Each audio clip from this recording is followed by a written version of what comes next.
An Israeli airstrike killed 3 people and wounded 40 others when it hit some tents of displaced Palestinians inside Al-Aqsa Hospital in the central Gaza Strip city of Deir al-Balah, where 1 million people were sheltering, medics said.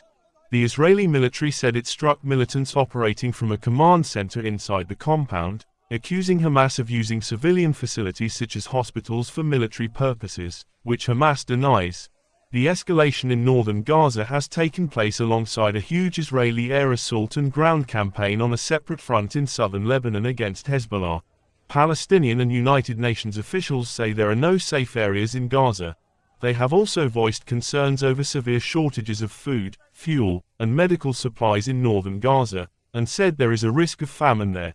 Wounded Palestinians were rushed to Kamal Adwan Hospital in Jabalia as Israel continued its military operation in northern Gaza.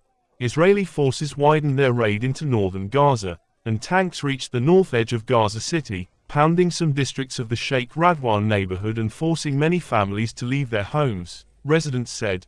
Residents said Israeli forces had effectively isolated Beit Hanan, Jabalia, and Beit Lahia in the far north of the enclave from Gaza City, blocking access between the two areas except upon their permission for families willing to heed evacuation orders and leave the 3 towns. 9 days into a major Israeli operation in northern Gaza, the Hamas-run Gaza government media office said Israeli strikes had killed around 300 Palestinians there. It said Israel's bombardment of civilian houses and displacement shelters was intended to force residents to leave Gaza once and for all, which Israel denies. The Israeli military said it had been operating against Hamas fighters who had been using civilian buildings. Hamas denies fighters operate among civilians.